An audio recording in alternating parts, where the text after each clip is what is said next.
todos muito pesados, esse aqui é um oásis que nós vamos ver aqui hoje. Então, abra sua Bíblia aí, Abacuque, capítulo 2, do verso 2 até o 5.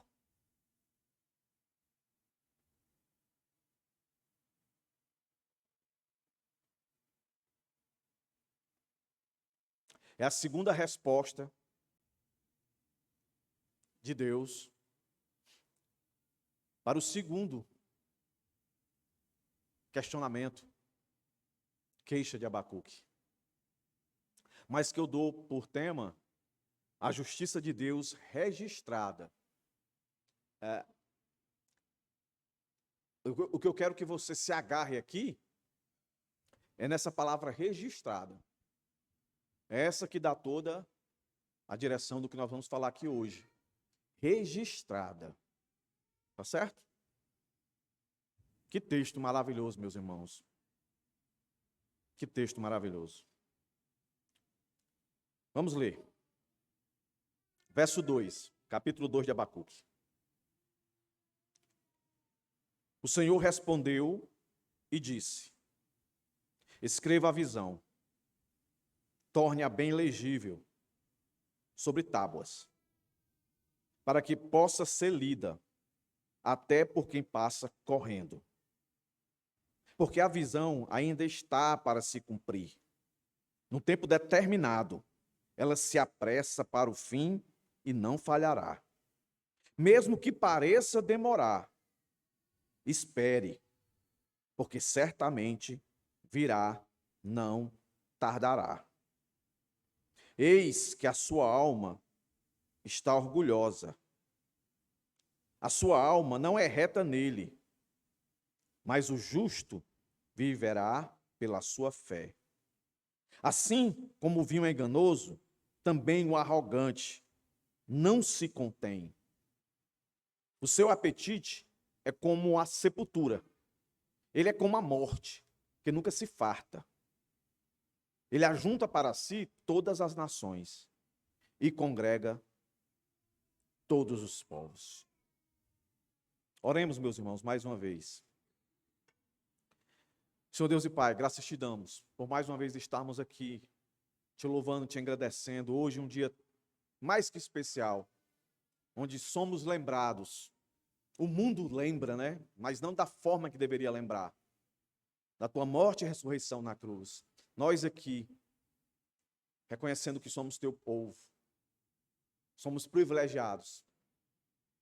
Também hoje, celebrar nesse culto a ti, a ceia, o cerimonial que tu nos ordenastes a fazer até que tu voltasse, para que nós, junto contigo, celebrássemos essa ceia, não com memória, olhando para o passado, não como esperança, olhando para o futuro, para a tua volta, mas de fato já contigo, para viver a eternidade, da promessa se cumprindo na vida de todos aqueles que tu morreu na cruz.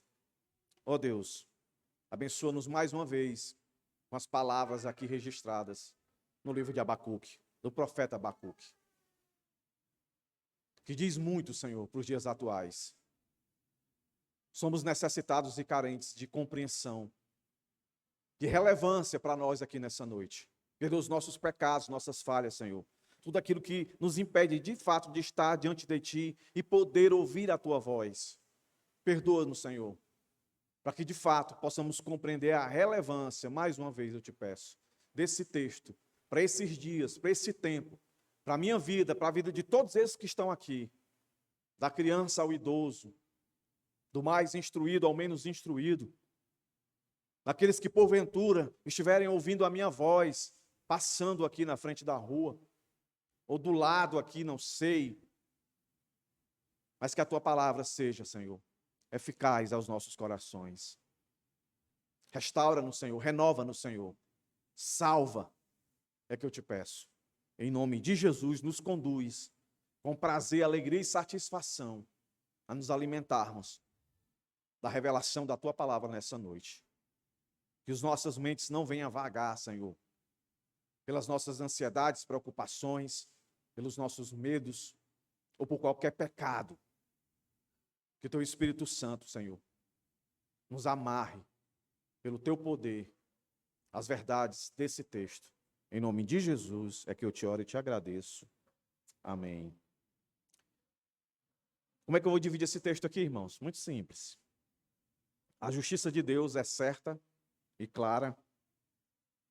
A justiça de Deus não é cega. Não é cega. Pode ter certeza disso. Como é que estava Abacuque?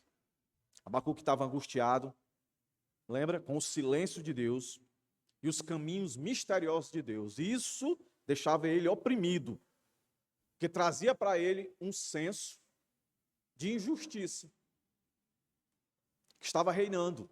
E ele queria ver Deus agir. E aquilo deixava o seu coração, e deixou o seu coração. Quando o Senhor responde à sua primeira oração, ele fica, como nós vimos no sermão passado, perplexo. Aí ele apresenta a queixa ao Senhor. Mas humildemente, no verso 1 do capítulo 2, ele coloca-se na posição, mas em momento algum, desconfiando de quem é Deus. Ele conhecia Deus, não só intelectualmente, ele tinha relação com Deus, a ponto de trazer na sua queixa os atributos de Deus, a eternidade de Deus, o Deus Todo-Poderoso, Yahvé, o Deus eterno, que não tem começo nem fim, o Deus que é santo. Aí Deus vai responder ele, meus irmãos. E a resposta que o Senhor dá a ele, que nós acabamos de ler, não foi uma resposta de repreendê-lo em tudo aquilo que ele tinha falado a Deus. Porque veja, vamos voltar um pouco no contexto aqui, para os irmãos se aperceberem disso. Talvez ele tivesse ficado um pouco aflito. Talvez ele esperasse que Deus viesse com uma repreensão sobre ele. Por quê? Porque a oração dele, por mais que ele trouxesse os atributos de Deus, ele disse coisas fortes. Como, por exemplo, verso 13. Tu és tão puro de olhos, ou seja, tão santo, que não pode suportar o mal, nem tolerar a opressão. Por que então toleras os traidores e te calas quando os perversos devoram aqueles que são mais justos do que eles? Por que tratas as pessoas como se fossem peixe do mar, como se fossem animais que rastejam, que não tem quem os governe? O que é que ele está dizendo para Deus? Deus, tu não está enxergando?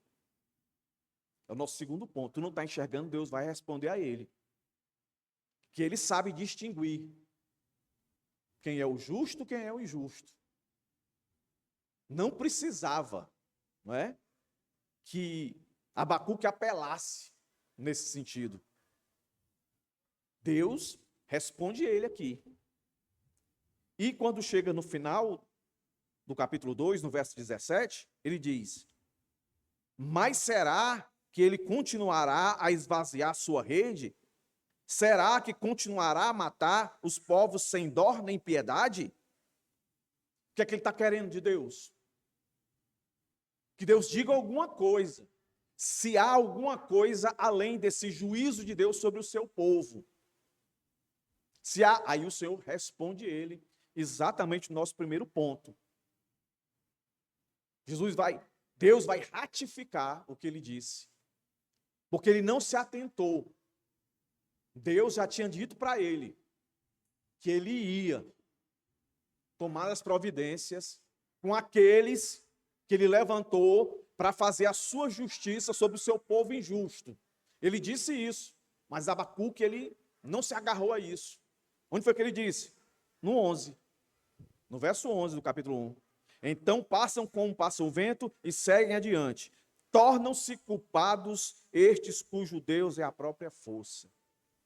Então, nessa resposta de Deus aqui, que ela vai o capítulo todo, mas eu preferi parar no verso 5 e no próximo sermão a gente continua, para que eu não me estendesse tanto, porque nós temos a ceia aqui. O Senhor responde esses dois questionamentos dele. Nós vamos sofrer a injustiça sobre esses injustos, verso 13, e 14. O Senhor vai dizer, não, porque eu sei reconhecer quem são os soberbos, os injustos e os justos. Senhor, vai chegar o dia? Vai. Vai. Lembra que eu disse? Um ditado popular que as pessoas falam? O Senhor Deus tarda, mas não falha. Está aqui, esse texto aqui diz que não existe isso. Deus não tarda, Ele age na hora certa. Nosso papel é esperar. É isso que o Senhor vai dizer para Abacuque. Então vamos nós. Verso 2 e 3, a justiça de Deus é clara e certa. Por que ela é clara e certa? Porque o Senhor mandou registrar. Para que não ficasse só nas palavras dele, só na mente do profeta. Deus diz, é certo que eu vou tratar com os injustos, os soberbos. É certo. Aí o Senhor diz aqui essas verdades, ó. Escreva. São 2 imperativos que vêm aqui, 2 ordens. O Senhor não está dizendo para Abacuque, se você quiser escrever, escreva. Não, ele está mandando. Escreva. E depois ele diz, torne-a, que dá a ideia de grava. Em algumas versões vai dizer grava. Não é? 2 imperativos em sequência. Aqui nós já aprendemos o que isso significa. Ordem, mais, traz uma ideia a mais, de urgência e permanência. Porque ele diz, escreve a visão e torna ela bem legível. Sobre o quê? Sobre tábuas. Olha que interessante. O Senhor está dizendo para Abacuque, Abacuque, pega a visão. Ela não tem que ficar só para ti, não. Para que tu nunca mais tenha dúvidas. Pega essa visão, escreve. Ou melhor, crava ela. Aonde, irmãos? Tábuas. A referência remete, tábuas, ao registro da aliança no Sinai, sugerindo, meus irmãos, que esta visão carrega peso doutrinário e escatológico. Doutrinário. Em que sentido? Eu sou um Deus que faço justiça. Por mais que seja difícil de você entender, que eu estou pegando um povo, caldeus, os babilônicos, os mais injustos da sua época, eles não vão ficar sem a sua penalidade. Grava isso para vocês aí, mas deixa registrado em tábuas. Olha aí o peso. E registrado em tábuas, na cabeça deles, quando escutam isso, meus irmãos, eles lembram de quem? Moisés. E lembra de Moisés em que situação, em que contexto? Quando Deus não estava de brincadeira, chamou Moisés, sobe aqui, que eu vou dar aqui mandamentos. Escreve aonde? Nas tábuas, deixa registrado. E não foi para a eternidade, não. Não era uma doutrina do Antigo Testamento que perpetuou e veio até nós. Jesus chega na Nova Aliança e nos cita os 10 mandamentos. Olha aqui o peso que Deus está dando aqui para Abacuque acerca da doutrina de que ele de fato é justo. Que ele não passa a mão sobre a cabeça de pecadores. Em momento algum, nós vamos ver na continuidade, que ele não está cego para as coisas que estão acontecendo. Por isso ele diz isso. Ordena, escreve e grava. Isso é urgente. E é para permanecer. E as tábuas faz essa referência. É um ensinamento, é uma doutrina que é para agora e para sempre. Aí aqui, meus irmãos, já podia aplicar. Nós estamos vivendo, nós os brasileiros, estamos vivendo, para quem tem bom senso, nós estamos vivendo uma época exatamente parecida, muito idêntica da época deles aqui. A verdade passa a ser mentira e a mentira passa a ser verdade. o erro passa a ser acerto e o acerto passa a ser erro. Quem merece estar preso está sendo liberado. E quem não merece ser preso está sendo condenado. Nós estamos vivendo isso.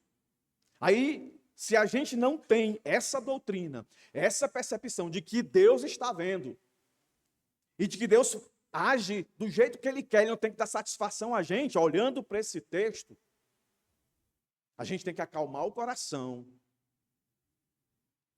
No linguajar do Antigo Testamento, Deus falando com Jó, ajeitar os lombos, aguentar que Deus agirá.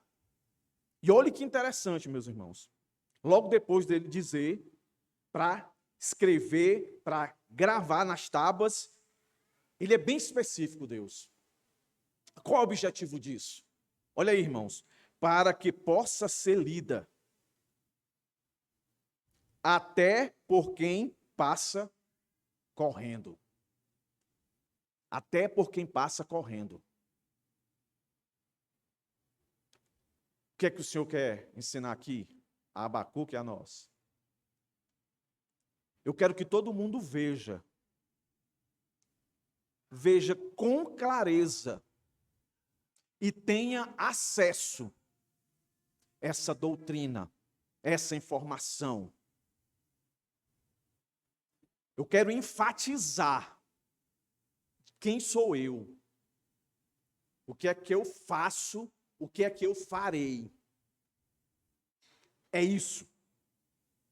E a mensagem não se resume só para o povo de Deus, mas para todos que passarem. Todos. O que é que isso faz lembrar? Que Deus faz questão de que o seu povo e o mundo saiba que é Ele quem governa. É Ele que tem o poder e a autoridade para condenar. É Ele que rege o mundo. E repito, Ele não se preocupa em nos dar todas as nuances de como Ele age. Simplesmente porque Ele é Deus, não deve satisfação a ninguém. Deus é a própria lei. E sendo a própria lei, Ele está acima da lei. Ele faz como Ele quiser, do jeito que Ele quiser. E com quem Ele quiser. E aí Ele chega para Abacuque, respondendo a Abacuque. Aí eu penso que Abacuque fica feliz. Porque o Senhor não vai trazer uma reprimenda sobre ele. Vai chamá-lo de covarde. Ou de qualquer outra coisa. Deus olha para ele e diz: escreve, grava, umas tábuas. A semelhança, como eu falei com meu servo Moisés, estou falando com você. Assim como os 10 mandamentos se transformaram em 360 e poucos. E para nós aqui se transformou na Escritura, Gênesis, Apocalipse. O que é a tábua para nós hoje? É a Bíblia. Nós temos que proclamar que Deus não é esse fanfarrão que a turma ensina aí não. Que é só Deus para dar presente. Que é o típico Deus criado na cabeça, na cultura dessas pessoas que abraçam, né, o materialismo. Aí Deus é aquele pai super rico que dá tudo que o filho quer. A todo tempo, a todo momento. Não há castigo, não há repreensão. E Deus está dizendo: eu sou gracioso, eu sou bondoso, mas aqui Ele ensina: eu sou juiz. Então, grave aí, bote para todo mundo ver e coloque de uma forma clara, acessível, para até quem passar correndo. Meus irmãos, isso é louco demais, irmãos. Até quem passar correndo, olhe e veja. Isso me faz lembrar a importância que a gente tem que dar às Escrituras, que normalmente a gente não dá, quanto mais o mundo. Né? Isso me faz lembrar uma ilustração aqui. Muitos anos atrás, né, eu fiz concurso para Casa de Cultura. E aí, passei em algumas nos classificáveis, fiz para várias, Aqui eu queria era inglês. Mas não consegui entrar. Não chegou na minha vez, né? Mais concorrido. Mas um belo dia, eu estou passando na 13 de maio, de carro, eu vejo aquela multidão em frente da cultura alemã, né? Casa de cultura alemã. E eu tinha feito também. Aí eu só vi o pessoal dizendo, saiu a lista e tal, e estão chamando. Saiu meio de surpresa. E eles colocaram a lista assim, num negócio assim, que de longe chamava atenção. E aquilo me atraiu, eu fui, por incrível que pareça, foi chamando, ninguém aparecia, até que chamou meu nome, eu digo, ei, estou aqui, fiz minha matrícula. A ideia que eu estou dizendo aqui é que Deus está colocando mais ou menos assim, deixar a coisa acessível. Não é para ter medo de dizer quem eu sou e o que eu faço. Mas perceba que muitos cristãos têm medo de falar, têm medo por Deus, ó. Tem medo de dizer. Acho o discurso pesado demais, mas é pesado. Mas está aqui. Olhe quem está orando, meus irmãos. É um cara que está num mundo tipo o nosso, cheio de opressão, cheio de depravação. Ele vê o povo depravado, ele vê o governo ímpio oprimindo o povo depravado, e ele pede providências de Deus. Deus diz como é que vai agir, ele fica perplexo. Aí diz, eu vou esperar aqui, eu vou subir, né? Estarei na torre de vigia e vou esperar aqui o Senhor me responder. Aí Deus vai responder ele e diz essa palavra poderosa.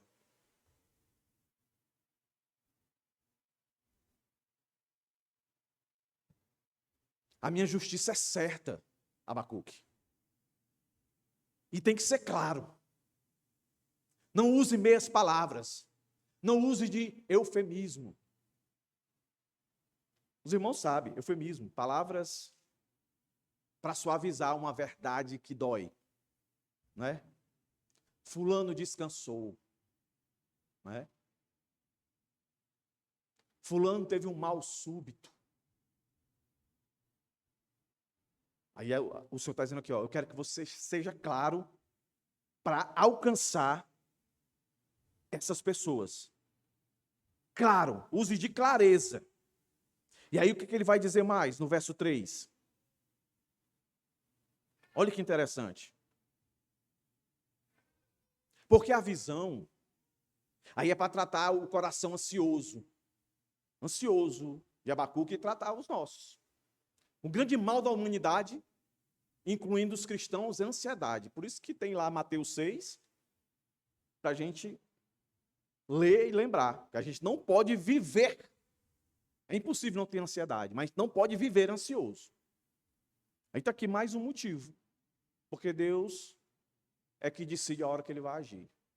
Aí depois ele dizer, ó, coloca de uma forma que todo mundo veja que é sério, que ao ver cravado na tábua, lembre, rapaz, isso aqui, a última vez que eu vi isso foi no tempo de Moisés. E tudo que disser, aconteceu, Deus desceu, quem desobedeceu, Deus castigou. Aí Deus vai e diz, porque a visão, se você se perguntou, eu vou suscitar essa pergunta para você. Que visão é essa? Que visão é essa que ele está falando? No verso 2 e no verso 3. Que visão é essa? É a ação de Deus de justiça. Sobre quem? Sobre os caldeus. Sobre aqueles que estão sendo usados para Deus fazer justiça com o povo dele, que estava pecando. E esse povo que Deus usa para fazer justiça, que eram injustos, Deus está dizendo para eles, ó, vou pegar. No sermão, domingo que vem, a gente vai ver as características que tornavam esses indivíduos dessa visão ímpios, arrogantes, soberbos. Nós vamos ver, que não é nada novo, certo? Mas volta aí. Aí ele diz, verso 3, porque a visão ainda está para se cumprir. Ou seja, primeiro, vocês vão apanhar. Aí depois, eu vou resolver com eles. No tempo determinado. Ela se apressa para o fim. O juízo sobre essa visão. E não falhará. Mesmo, olha aí, irmãos, que pareça demorar. Mesmo que pareça tardar, mas não está tardando. Espere. Porque certamente virá, não tardará. Então, se alguém um dia questionar, quando você disser assim, olha, essa frase está errada. Deus tarda, mas não falha. Deus não tarda. E nem falha. Certo? Porque está aqui o texto. Ó. Não tardará. Deus não vai no nosso tempo. Então, meus irmãos, a semelhança do verso 1, ou melhor dizendo, do verso 2, o verso 3 começa Deus dando a ideia de um tempo determinado. Certo? Que aponta o quê? A sua soberania. É eu que digo. Você não tem que se preocupar. Só tem que saber que vai acontecer. Isso é tratar a nossa ansiedade. Isso é justamente preparando para mostrar para ele e para nós aqui que o que nos faz ser diferente do ímpio, que é soberbo, é a nossa fé que a gente tem no Senhor. Por isso ele vai dizer mais adiante que o justo vive por fé, não vive por especulações, não vive por busca de promessas 100% terrenas, não vive sob a dependência dos bens da sua força, seja física ou intelectual. Esse é o ímpio que vive em função dessas coisas. Ele vai dizer isso. Tempo determinado, a expressão aponta para a soberania, no controle da história. E aí depois, de novo, para corroborar com as tábuas, que dava a ideia de que algo que ficasse para o futuro. Então era um ensinamento, uma doutrina para aqueles dias e para sempre. O texto vai dizer: ela se apressa para o fim. É um futuro definido. Aí nós vamos ver que muitas coisas do Antigo Testamento dos profetas eram promessas messiânicas, apontando para o Messias. Então daí a convicção de que esse texto, o Senhor, quando fala a ele, para que ele registrasse, o Senhor já estava pensando em mim, você e de todos os outros que virão, mesmo que o Senhor demore mais 1000 anos. Todo mundo está aqui, dentro dessa promessa. A visão tem um fim definido, né, sugerindo cumprimento messiânico e consumação escatológica. E aí vem aquilo que normalmente eu costumo dizer quando nós dizemos uma coisa a mesma coisa com duas palavras diferentes, a gente está querendo dar ênfase. Está querendo ser enfático. E aqui ele vai fazer isso. Ó. Mesmo que pareça demorar, espere, porque certamente virá, não tardará. Então, dupla afirmação, virá, não tardará. No hebraico aqui é uma construção que dá a ideia de ênfase, de uma redundância em português que a gente fala, certeza absoluta, né? Todo mundo fala assim, tem certeza? Certeza absoluta. Certeza já é absoluta. O certeza em si, ele já resolve. A gente diz absoluto porque a gente quer mostrar que aquilo de fato vai acontecer. É o que Deus está fazendo aqui com ele. Então, esses dois versos aqui, o Senhor mostra a sua soberania, o Senhor mostra total controle, o Senhor mostra que a ação dele, ele quer que seja entendida, não só por Abacuque, não só pelo povo dele, mas por todos.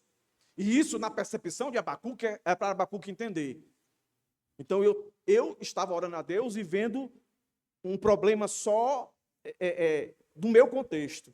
Mas agora eu entendo que o Senhor, ele controla tudo, o mundo todo. É a mesma coisa que eu e você temos que fazer. Quando a gente ora a Deus, a gente não deve achar que Deus está com a mão só sobre o Brasil. Deus está sobre o mundo todo. E Ele quer que a gente saiba disso. E a exortação do Senhor, para que Abacuque deixasse isso de forma clara e objetiva, fácil, ao ponto de até quem passar correndo ver, meus irmãos, é Deus dizendo: eu quero ser entendido. Eu não quero que ninguém diga nada menos e nada mais. Eu quero que você, Abacuque, ele quer que todos nós aqui saibamos quem ele é, com tudo que ele é, com tudo que ele pode fazer, e que nós não tenhamos medo. Nós não temos a tábua, nós não temos a inscrição da visão, nós temos a Bíblia, que é o ensinamento maior do Senhor, progrediu, cresceu, é isso aqui. Por isso Paulo, quando está pregando, ele diz, eu não me envergonho do Evangelho, porque ele é poder. Então ele fala tudo aquilo que tem que falar, sem medo. Normalmente as pessoas acham que uma pessoa, para se converter ao cristianismo, nós temos que argumentar de uma maneira para que não o espante. Meus irmãos, esqueça isso. Nós temos que ser fiéis à palavra, nós temos que ler a palavra, explicar essa palavra e aplicar sem medo e entender que o evangelho, desde sempre, ele não foi só para salvar, ele foi para condenar. E normalmente aqueles que são condenados, eles se revoltam contra a palavra. Foi por isso, meus irmãos, que a igreja foi perseguida. Porque os apóstolos não diminuíram o que a palavra dizia, o que Jesus deixou. Nós não deveríamos fazer diferente. E aqui está um texto que deixa isso de forma clara. Deus ordena que a visão seja escrita claramente em tábuas, para que até quem passe correndo possa ler. Isso indica que a justiça de Deus não está escondida, mas é pública e registrada e duradoura. O Senhor ainda afirma que esta visão é para um tempo determinado e não falhará, mesmo que pareça demorar, virá o tempo exato. E a gente sabe que aconteceu. Os babilônicos chegaram, os caldeus, pegaram o povo de Deus e massacraram, muitos morreram, e os que sobraram passaram 70 anos no exílio. Não tinha mais o direito de louvar a Deus, de cantar, de se reunir, nada, 70 anos.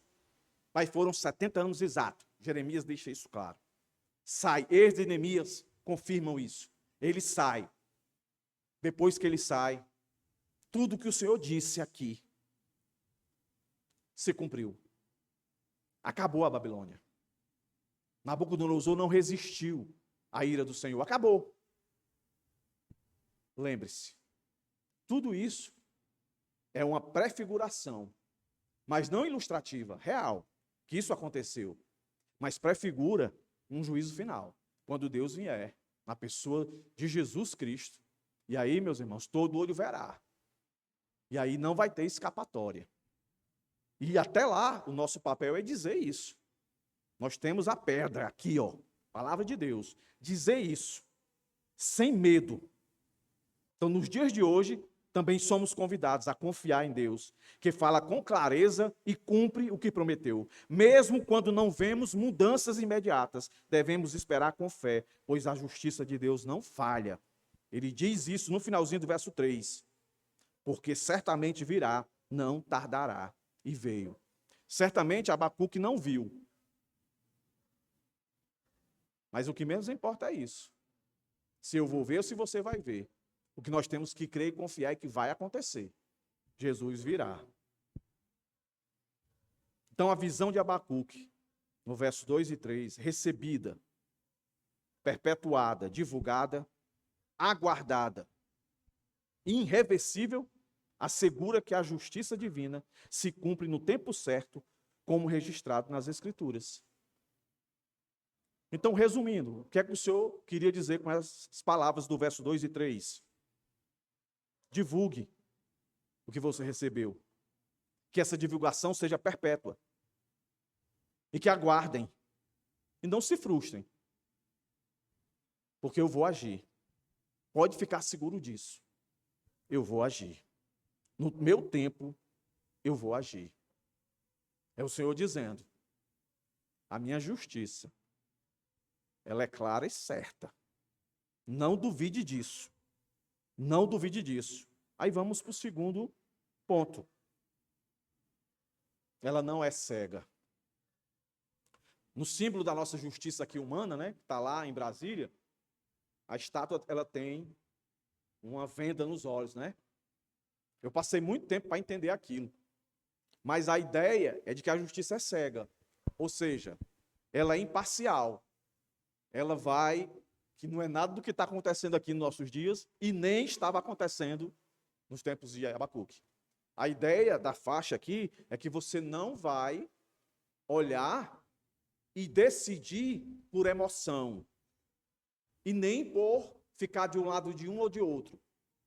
No caso humano, você vai decidir pelas provas que chegam a você, você lê as provas e você tem a Bíblia, que é a Constituição.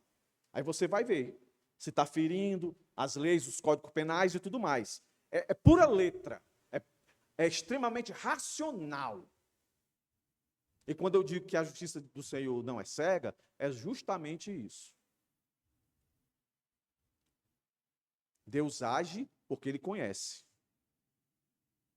quem são cada um de nós. Porque são criação dEle. Ele conhece. Então Ele não age por emoção, Ele não age por pena.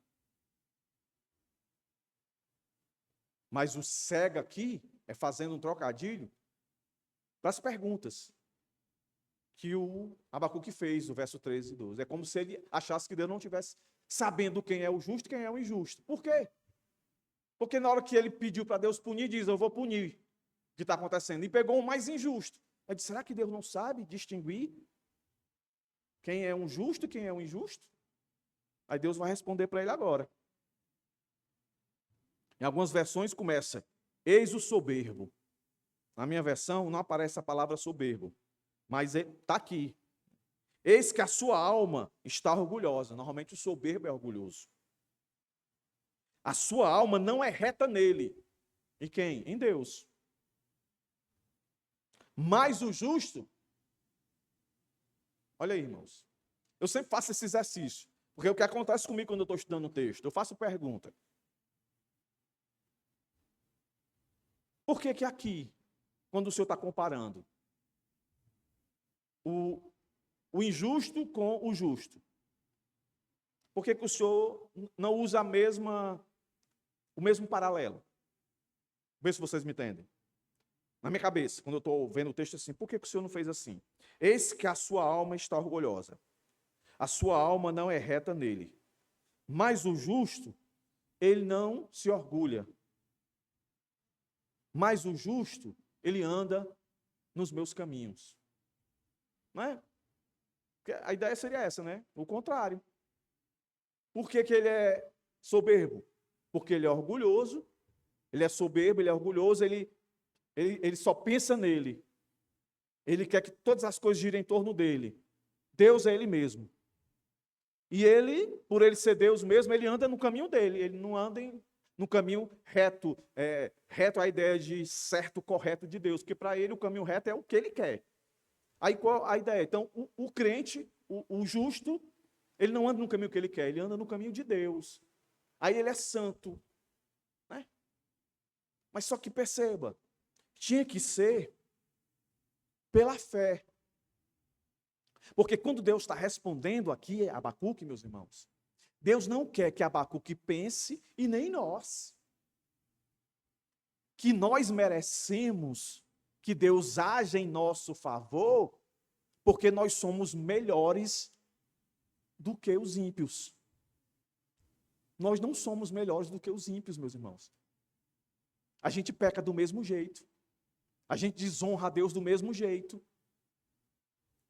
A diferença é que Deus nos escolheu para a glória dele. É essa. E Deus não quer, em hipótese alguma, que a gente esqueça disso. Que tudo é dele. Tudo vem dele. E se há alguma justiça em nós, não é em nós, mas naquele que está em nós. Por isso entra aqui aquilo que muita gente insiste em não acreditar. Acha que o Antigo Testamento só fala de lei, não tem graça. Mas está aqui. Não pode falar de fé sem graça. Aí por isso ele diz, quando ele começa a argumentar, eu sei separar quem são os meus, quem não são os meus. Essa é a ideia que Deus quer que ele entenda. Não é quem são simplesmente os justos e os injustos. Eu sei quem são os meus. Porque se fosse olhar, todos mereciam morrer, irmãos. Todos mereciam. Porque o povo de Deus estava praticando as mesmas coisas que o povo da Babilônia. As mesmas coisas. Idolatria, tudo. Mas ele diz isso. mas o justo viverá pela fé. E aí ele traz algumas analogias para o soberbo, para o orgulhoso. Olha aí. Assim como o vinho é enganoso, também o arrogante não se contém. Aí ele vai e continua e diz mais isso aqui. O seu apetite é como a sepultura.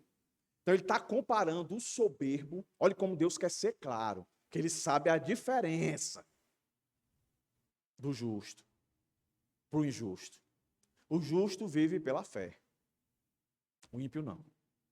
O ímpio é como um vinho. O ímpio é como sepultura. É como a morte, que nunca se fartará. Ele ajunta para si todas as nações. Ele quer poder, ele quer glória. E congrega todos os povos. Ele quer sujeição. Então vamos aqui. A palavra soberbo, talvez tenha na sua versão, no original ela dá a ideia de inchado, inflado, alguém autoconfiante, sem humildade. Não é reto. A ideia de um orgulho, que é isso que eu falei, inflado, soberbo, né, que é inflado, que distorce a alma. Não há alinhamento. Não há alinhamento dele com a vontade de Deus. Ele é totalmente marginal. O justo. Olha que interessante isso aqui. O justo. Aquele que foi declarado justo por Deus. É uma ideia florense. Não é tornado. Foi declarado justo. Faz lembrar o que está escrito em Gênesis, muito tempo antes. Gênesis 15:6, que diz assim, Abraão creu no Senhor e isso foi atribuído para a justiça. Aí quando nós vamos para Hebreus, ele vai dizer que é fé. E o que é que diz em Efésios? Pela graça sois salvos mediante a fé. Então Abraão não foi salvo por obras, ninguém foi salvo por obras em tempo nenhum. Aí Deus aqui está trazendo uma teologia do Novo Testamento aqui, para Abacuque. Abacuque, a diferença do justo para o ímpio é que o justo eu escolhi. Eu declarei que ele era justo, mesmo ele não sendo. Eu declarei, e a minha palavra tem poder. Por isso, meus irmãos, dentro desse contexto, que não é pouco, pode-se dizer, uma vez salvo, salvo para sempre. Ninguém que foi declarado justo, por mais pecador que tenha sido, ou que ainda possa viver caindo, a palavra de Deus é poderosa. Ninguém pode dizer, eu não quero mais ser justo. Está dizendo, eu não quero mais a graça, eu não quero mais ser salvo. Ninguém pode fazer isso, porque ninguém é mais poderoso que o Senhor.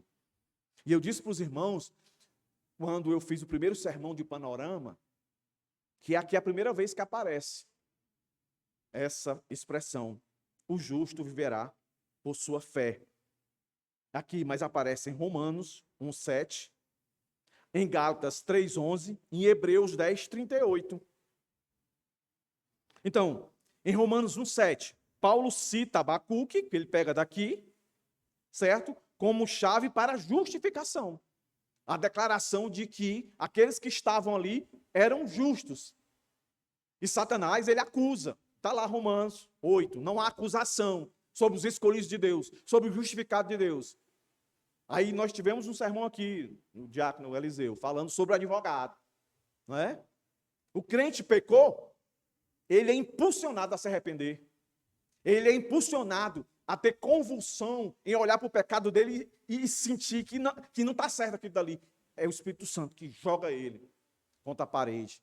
E aí só tem uma coisa ele fazer, pedir perdão e Deus perdoa e vai, vamos caminhando até a perfeição. Mas quando aparece em Gálatas 3:11, aí a fé já é como um meio de justificação, em contraste com a lei. A fé passa a ser aí a perseverança. Entendeu? Que esse é o grande ponto aqui desse texto. Quando o Senhor fala para Abacuque aqui, fé, ele está querendo dizer fé em Deus, ou ele está querendo dizer persevere em Deus, persevere em mim, confie em mim, não tema, não olhe para o sofrimento que vocês vão passar como se fosse o fim, confie em mim. Aí é um grande debate, grande não, questionamento, que fé é essa? Quando eu olho para esses textos aqui, e quando eu chego em Hebreus, que Hebreus vai dizer que o foco é perseverança mesmo. Eu entendo que fé aqui, eu não entendo, e eu não estou sozinho nessa. Eu entendo que fé aqui são as duas coisas. A fé que Deus dá, que nos escolhe, e a fé que é fidelidade nossa. Ou seja, soberania de Deus e responsabilidade do homem. As duas coisas. Quando o texto diz, eu sei, Deus está dizendo, eu sei quem é o injusto e eu sei quem é o justo. O justo, ele reconhece quem eu sou para ele e para reconhecer quem eu sou para ele, ele vai perseverar. Ele cai e se levanta, ele cai e se levanta, ele cai e se levanta, mas ele não fica no chão, porque eu não deixo ele no chão. E qual é um dos meios mais maravilhosos que Deus restaura o seu povo? Eu disse na semana passada, não vou dizer de novo não. É surra, tá? Eu queria dizer aquela palavra de novo, que eu acho ela tão impactante, mas eu vou dizer não. Né? Não vou baixar o nível. Ele disciplina, ele açoita. É assim. E é para ser feliz. Porque quando você lê Hebreus, Hebreus vai dizer, aqueles que Deus não tem comunhão, ele não olha, é bastardo. Está nem aí. Filho que é filho, apanha. Né? Meu pai e minha mãe, quando via a gente no meio da rua brincando, minha mãe via a gente no meio da rua brincando lá, e estava a gente junto com um monte de moleque fazendo coisa errada, ela só batia na gente. Ela não batia no filho dos outros. Olha, vocês estão fazendo errado. Ela pegava o dela, que era eu, meus irmãos, e tome. Não faça isso, está errado, você ficar tirando. Goiaba, jambo, na casa do fulano, subindo, não pode. E tal, e tal, e tal. E a gente, não foi eu não, com a boca toda vermelha. Não foi eu não, foi fulano, foi fulano. Aí a mãe da gente puxava a gente, não tá errado. Ela não pegava os outros. Aí Deus dizendo, na minha percepção de algumas pessoas, a fé aqui é a fé que Deus dá, soberania Ele escolhe, e de perseverança. Persevere, meu filho, persevere. Aí, mas Deus gasta mais tinta para falar do injusto, do soberbo. Ele limita essa expressão. O justo vive pela fé. Pronto, esse. Aí qual é? Certeza de salvação no Senhor e senso de responsabilidade, de que merece a punição e volta para os caminhos retos, que foi chamado para andar em santificação. Mas o Senhor gasta mais palavras, porque a gente tem dificuldade de enxergar o ímpio. Porque tem ímpio que ele faz coisas externas que aos nossos olhos parecem coisas justas. Você já deve ter dito isso, porque eu já disse, você também disse, que aqui ninguém é melhor do que ninguém. Mas esse fulano aí, rapaz, só falta ser crente, porque ele faz tudo que um crente deveria fazer. Quem aqui já disse isso? Mas olhe para onde é que Deus vai. Ele não vai para o externo, ele vai para o interno. Ele fala, compara a arrogância do soberbo com vinho, né? Assim como o vinho é enganoso, também o arrogante não se contém. Fala de vinho. Qual é o perigo que o vinho pode causar? Embriaguez, não é não? Embriaguez. Então Deus está dizendo que a característica do injusto, olhe, meus irmãos, aí aplique a algumas pessoas no nosso cotidiano, algumas autoridades. É a embriaguez por poder. O ímpio, o injusto, ele gosta de se embriagar com poder. E o que é poder? no contexto humano aqui, é aquele que está acima de todos, é aquele que a sua palavra tem que ser cumprida quando ele diz: faça, faça. Não faça, não faça. Venha, venha. Não venha, não venha. O soberbo, ele é isso. O ímpio, ele é isso. O injusto, ele é assim. Ele quer se embriagar com o poder. Ele quer ser tomado pelo poder. Ele quer ser regido pela embriaguez do poder. Não é assim que acontece com o vinho? Quando o vinho sobe a cabeça, como diz Provérbios, que não deve deixar os olhos ficar vermelhos, aí a pessoa não tem mais conta de si. O vinho que vai. E aí ele continua e faz outra ilustração, outra observação aqui. O seu apetite é como o da sepultura. Olha aí, irmãos. Sheol, a palavra que está aí. Que dá a ideia de ganância insaciável e destrutiva. Sheol também é comparado como, sei lá, um semi-inferno. Ou seja, o ímpio, ele é infernal. Ele é tomado de ganância, a ponto de fazer qualquer coisa. Você já deve ter assistido vários filmes, várias séries, de personagens que têm essas características. São embriagados pelo poder. São cheios de ganância. Que mata pessoas como quem mata um mosquito. Ele quer estar. Ele é insaciável. Aí o texto continua.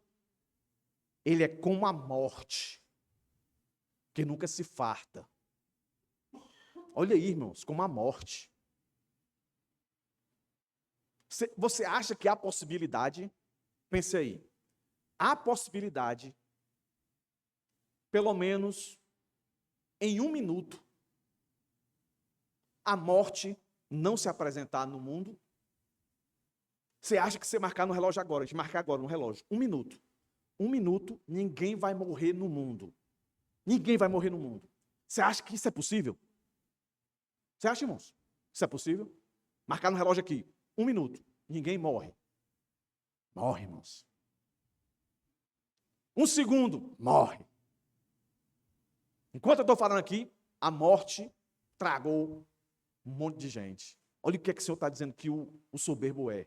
Ele é como a morte. Nunca se farta. Se farta de quê? De poder, de ganância. Sempre quer mais, sempre quer mais, sempre quer mais, sempre quer mais. Esses dias eu assisti um filme, Bilhete Premiado. Um cara, traficante, vai vender a droga dele, aí o cara dá uma mãozada nele, toma a droga e não paga. Aí ele entra em desespero porque o chefão vai querer o dinheiro da droga. Aí ele vai em um posto de gasolina, entra numa loja, né? Na lojinha lá do posto. E aí o indivíduo entra, faz um jogo lá, e na hora que ele faz o jogo, ele ganha. Não sei quantos milhões de dólares. Aí ele escuta. Ele escuta. Aí quando ele escuta, a ganância vem sobre ele, que ele não pensa em nenhum momento. Rapaz, é muito dinheiro. Para quem não tinha nada, eu vou assaltar esse cara. Mas eu vou dizer para ele, vai ficar uma parte contigo, uma parte comigo, uma parte com o dono da loja, com 2 clientes, inclusive uma mulher grávida. Vamos dividir para todo mundo aqui, para todo mundo ficar feliz. Não. Foi o que ele pensou. Em matar todo mundo. Para querer o dinheiro só para ele. Até uns segundos atrás, ele estava ferrado, não tinha o dinheiro da droga que ele vendeu. Agora, não sei quantos milhões, era muito dinheiro. Muito dinheiro. E o filme termina, meus irmãos, a maioria morrendo, entendeu? Aí faz um acordo lá de um policial corrupto e o dinheiro vai lá. Mas a maioria dos que estavam lá, todos morreram. A ideia que o Senhor passa do ímpio é isso. Ele é insaciável, é como a morte. Morte, todo dia ela se apresenta, ela quer pegar alguém. Mas graças a Deus, meus irmãos, que Cristo venceu a morte. E hoje é um dia simbólico para isso. A Páscoa, e nós vamos celebrar a ceia para nunca esquecer. Jesus venceu a morte. Então a morte, ela é problema para o ímpio. Para nós não, irmãos. Para nós não, porque o Senhor venceu a morte. E aí ele vai terminar, depois de falar, que o ímpio, ele sabe bem quem é, ele não está cego, é o que quer viver, né, na embriaguez do poder. Ele é como a morte, ele é como a sepultura, é ganancioso, quer, não se farta. E ele também não quer para ninguém, ele só quer para ele. Quer que todos se sujeitem a ele. Aí ele termina dizendo: ele ajunta para si todas as nações e congrega todos os seus povos. Congrega, todos em sujeição a mim. Entendeu? Não existe ninguém maior do que eu, todos têm que estar subordinados a mim. Então, meus irmãos, o versículo 4 faz um contraste decisivo. O soberbo é corrompido em sua alma, mas o justo vive pela fé. O soberbo representa os caldeus e todos os que confiam em si mesmo. Sua arrogância é acompanhada por idolatria, violência e um apetite insensível. Verso 5. Já o justo é aquele que confia em Deus e por isso vive não apenas no sentido biológico, mas espiritual e eterno.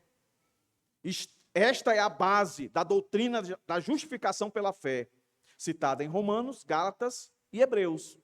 O mesmo texto, a mesma frase ligada ao justo. O justo viverá pela fé. Então, meus irmãos, essa mensagem é atual e urgente para os nossos dias. O mundo está cheio de soberba, autossuficiência, idolatria moderna. Mas Deus chama o seu povo, eu e você, a viver pela fé e não pelas circunstâncias. O justo é aquele que se apega à fidelidade de Deus, em Deus, mesmo quando tudo ao redor parece ruim. A justiça de Deus não apenas condena o soberbo, mas preserva o justo. Aí você pergunta assim, mas o justo não morre? Mas Jesus não venceu a morte? Nós somos preservados, meus irmãos. Todas as vezes que eu já disse isso, todas as vezes que você estiver sendo injustiçado, olhar para o mundo e ver o índice aumentando, lembre-se de Abacuque. Lembre-se do que esse profeta ouviu de Deus e o que Paulo replicou em Romanos, em Gálatas, e o escritor de Hebreus. E lembre-se principalmente do que Paulo deixou claro em Romanos 8. Ele nos chamou, ele nos predestinou, ele nos escolheu, ele nos glorificou. Então, a vitória já está garantida, meus irmãos. Por isso que Paulo diz isso em Romanos. Quem poderá nos separar de Deus? A morte? Não. A fome, a nudez, o perigo, a espada? Não. Coisa do presente, do porvir, ou qualquer outra criatura? Não. Nada poderá nos separar do amor de Cristo. Ele diz, porque nele nós somos o quê? Mais que vencedores. Não é vencedores, é mais que vencedores. Então, meus irmãos, para Abacuque, garantiu a sobrevivência de Judá pela fé. Para Paulo, fundamentou a justificação pela fé. E lembra do grande reformador Lutero? Foi a porta do paraíso para ele. Um homem cheio de teologia na cabeça. Mas um dia, essa parte, Romanos 1, 17, foi a porta do paraíso, como ele diz. O Senhor olhou para ele, não é por obras, meu filho, mas é por a minha escolha. E eu escolhi você. E dali, meus irmãos, foi um bálsamo na vida dele. E a história conta que mais adiante um indivíduo chamado John Wesley, um metodista, lendo o prefácio de Romanos, um comentário de Lutero. Aí dizem, né, que ele teve um impacto da conversão ali. Conversão, meus irmãos, não são junção de argumentos por si só.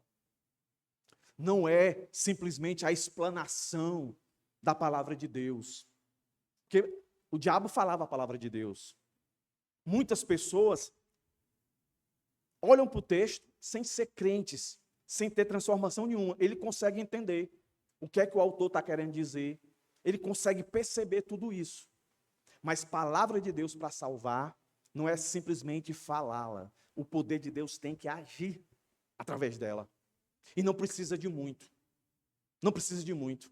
É porque às vezes a gente não para ver como era que Deus fazia. né? Todo mundo aqui sabe e conhece a história de Mateus, conhecido como Levi.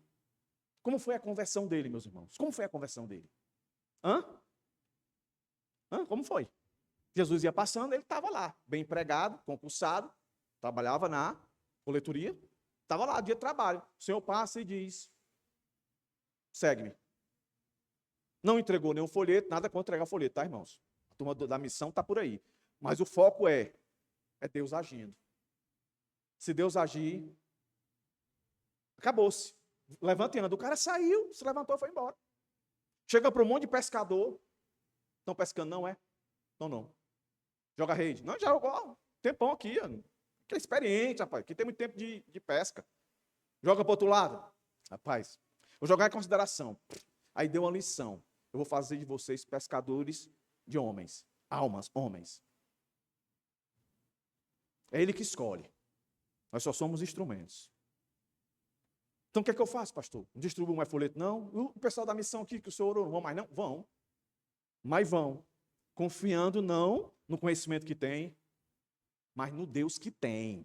Entendeu? No Deus que tem. Vão orando e Senhor, me direciona, prepara o caminho. Nunca ache que a conversão se dá pelo argumento. Eu nunca me esqueço. Graças a Deus, eu aprendi com isso. Muitos anos atrás aqui eu preguei no culto de jovens. Aí um jovem com a namorada se converteram. Passou um tempo, aí ele dizia para todo mundo, eu só me converti porque foi o pastor Iranildo. Chegava, me abraçava, batia no meu peito. Quando eu me tornei o pastor dessa igreja, quer dizer, antes de eu me tornar o pastor dessa igreja, antes de eu me tornar, quando estava marcado para eu ser consagrado a pastor, aí depois que eu me tornei o pastor dessa igreja, ele foi na casa do meu pai, que era o pastor da igreja, e disse que se eu fosse consagrado a diácono, ele saía da igreja. E aqui eu não fui consagrado a pastor, nem me tornei pastor dessa igreja porque o meu pai era o pastor. É porque a igreja reconheceu o chamado em mim. Ali eu entendi aquilo que a Bíblia já deixou escrito. Cuidado com os lábios que te lisonjeiam. Sabe? Não é por nós. Ou melhor dizendo, não somos nós que salvamos ninguém. É sempre Cristo. É sempre Deus. Então, meus irmãos, partindo para o final, nós temos a celebração da ceia. Abacuque recebeu uma visão que atravessou os séculos e ainda hoje nos fala. Com poder. Deus é justo, sua justiça é registrada e sua salvação é real. O justo viverá pela fé, essa é a marca do povo de Deus em todos os tempos.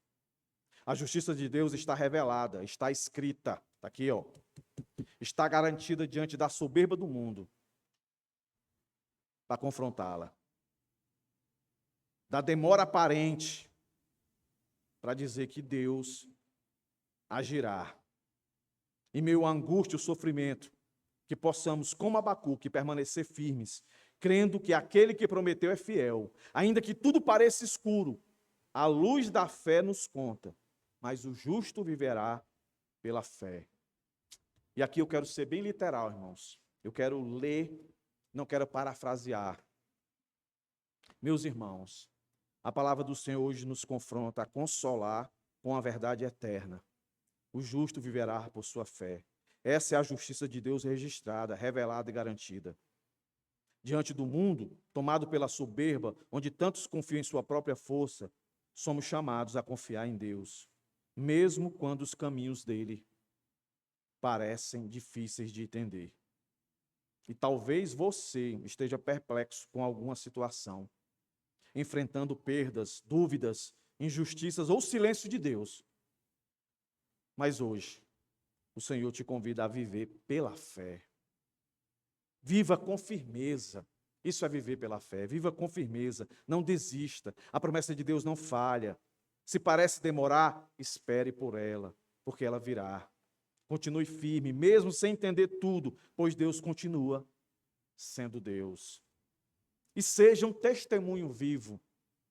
Que sua fé não seja algo escondido, mas uma mensagem visível a todos que possam, até correndo, ver em você que você é diferente.